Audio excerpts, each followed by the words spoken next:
Hi అండి, నమస్తే. Welcome back to అభిరుచులు. ఈ రోజు మన వీడియోలో ఒక హెల్దీ అండ్ క్రీమీ టెక్స్చర్ తో ఉండే రెసిపీని మీతో షేర్ చేసుకోబోతున్నానండి. అదే సేమియా ఫ్రూట్ కస్టర్డ్.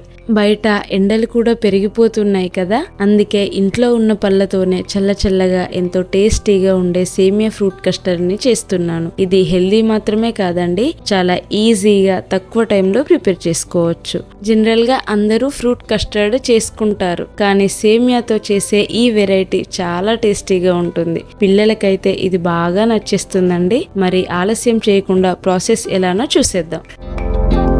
ముందుగా ఒక చిన్న బౌల్ తీసుకొని అందులోకి 1 టేబుల్ స్పూన్ సబ్జా గింజలు వేసుకోండి. అందులోనే కొద్దిగా నీళ్లు వేసి ఒక 10 to 15 మినిట్స్ నానబెట్టుకోండి.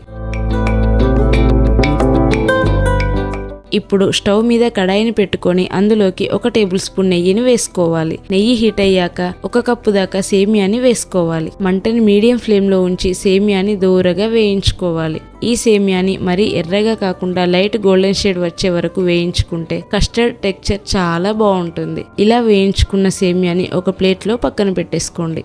ఇప్పుడు స్టవ్ మీద ప్యాన్ పెట్టుకొని 3 కప్పుల దాకా ఫుల్ క్రీమ్ మిల్క్ తీసుకోవాలి. మీరు నార్మల్ మిల్క్ తో అయినా ప్రిపేర్ చేసుకోవచ్చండి. ఇక్కడ ఒక చిన్న టిప్ చెప్తాను. పాలు ఎంత చిక్కగా ఉంటే మనం చేసే సేమియా టెక్స్చర్ అనేది అంత క్రీమీగా వస్తుంది. అండ్ చల్లారాక కూడా సేమియా ముద్దగా లేకుండా విడివిడిగా ఉంటుంది. ఈ పాలని లో ఫ్లేమ్ లో నిదానంగా గరిటెతో కలుపుతూ బాయిల్ చేసుకోవాలి. పాలు మరిగేలోపు మనం కస్టర్డ్ పౌడర్ ని మిక్స్ చేసుకుందాం. ఒక బౌల్ తీసుకొని అందులోకి 1 టేబుల్ స్పూన్ దాకా కస్టర్డ్ పౌడర్ వేసుకోవాలి. ఇక్కడ నేను వెనిలా ఫ్లేవర్ యూజ్ చేస్తున్నాను. ఇందులోకి మరిగే పాల నుండి 1/2 కప్పు పాలను వేసుకొని ఉండలు లేకుండా కలుపుకోవాలి. మీ దగ్గర కస్టర్డ్ పౌడర్ లేదంటే 1 టేబుల్ స్పూన్ వరకు కార్న్ ఫ్లోర్ అయినా యూజ్ చేసుకోవచ్చు. ఇలా పాలు మరుగుతున్నప్పుడు రోస్ట్ చేసి పెట్టుకున్న సేమియాని వేసుకోవాలి. ఇప్పుడు మంటని మీడియం ఫ్లేమ్ లోకి అడ్జస్ట్ చేసి గరిటెతో కలుపుతూ సేమియాని కాస్త సాఫ్ట్ గా అయ్యే వరకు కుక్ చేసుకోవాలి. సేమియా మరీ మెత్తగా అవ్వద్దండి. ఇక్కడ నేను చూపిస్తున్నాను చూడండి, ఇలా వేళ్లతో నొక్కితే మధ్యలోకి విరుగుతుంది కదా, సో ఇలా సరిపోతుంది. ఇప్పుడు ఈ స్టేజ్ లో కస్టర్డ్ మిల్క్ ని వేసుకోవాలి. మంటని లో ఫ్లేమ్ లోకి అడ్జస్ట్ చేసి కలుపుతూ పాలని కాస్త చిక్కబడనివ్వాలి, లేదంటే అడుగంటుకుపోతుంది. ఇలా చిక్కబడ్డాక ఇందులోకి 3/4 కప్పు దాకా పంచదారని వేసుకోవాలి. మీరు మీ స్వీట్నెస్ బట్టి ఒక 2 టేబుల్ స్పూన్ల వరకు పంచదారని తక్కువ ఎక్కువ అడ్జస్ట్ చేసుకొని వేసుకోండి. పంచదార పూర్తిగా మెల్ట్ అయ్యే వరకు లో ఫ్లేమ్ లోనే ఇలా నిదానంగా కలుపుకోవాలి. ఇప్పుడు పంచదార కరిగాక స్టవ్ ఆఫ్ చేసి పక్కకి దించేసుకోండి. ఈ సేమియా కస్టర్డ్ ని పూర్తిగా చల్లారనివ్వాలి. ఇలా గరిటెతో కలుపుతూ చల్లారబెట్టుకోండి. ఈ విధంగా పూర్తిగా చల్లారాక ఒక బౌల్లో వేసుకొని ఒక 30 మినిట్స్ ఫ్రిడ్జ్ లో పెట్టుకోండి. ఈ లోపు మనం ఫ్రూట్స్ ని కట్ చేసి పెట్టుకుందాం. వీటిని ఒక 2-3 సార్లు బాగా శుభ్రంగా కడిగి తీసుకోవాలి. ఇవే వేసుకోవాల్సిన అవసరం లేదండి, మీకు నచ్చినవి అందుబాటులో ఉండేవి ఏ ఫ్రూట్స్ అయినా యూజ్ చేసుకోవచ్చు. నేనైతే ఇక్కడ ఒక 5 రకాల ఫ్రూట్స్ ని కట్ చేసి తీసుకుంటున్నాను.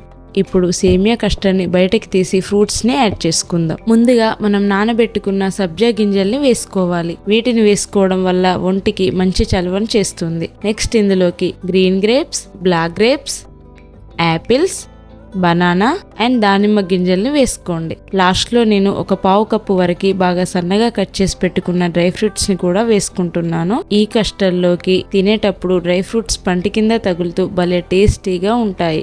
ఇలా అన్ని ఫ్రూట్స్ వేసుకున్నాక బాగా కలుపుకొని చల్లగా సర్వ్ చేసుకోవడమే. ఇక్కడ ఒక చిన్న టిప్ చెప్తానండి. కస్టర్డ్ పూర్తిగా చల్లారాకనే ఫ్రూట్స్ యాడ్ చేసుకోవాలి, లేదంటే ఫ్రూట్స్ టేస్ట్ మారిపోతుంది. అంతేనండి, మా ఇంట్లో అయితే ఈ రోజు డిజర్ట్ రెడీ అయిపోయింది. దీన్ని కనీసం 1 గంట సేపు అయినా ఫ్రిడ్జ్ లో పెట్టి సర్వ్ చేసుకుంటే పిల్లలైతే అస్సలు వదిలిపెట్టకుండా తినేస్తారు. పిల్లల నుండి పెద్దల వరకు ప్రతి ఒక్కరూ ఎంతో ఇష్టపడే ఈ సేమియా ఫ్రూట్ కస్టర్డ్ ని ఈ సమ్మర్ కి మీరు కూడా తప్పకుండా ట్రై చేసి మీ ఇంట్లో వాళ్ళని చిల్ చేసేయండి. ట్రై చేసి టేస్ట్ చేశాక మీ ఫ్యామిలీ వాళ్ళు ఎలా ఇంప్రెస్ అయ్యారో నాతో కామెంట్ సెక్షన్ లో షేర్ చేసుకోండి. వీడియో నచ్చితే లైక్ చేయండి, మీ ఫ్రెండ్స్ అండ్ ఫ్యామిలీకి షేర్ చేయండి. మరిన్ని టేస్టీ అండ్ సింపుల్ రెసిపీస్ కోసం మన ఛానల్ ని సబ్స్క్రైబ్ చేయడం మర్చిపోకండి.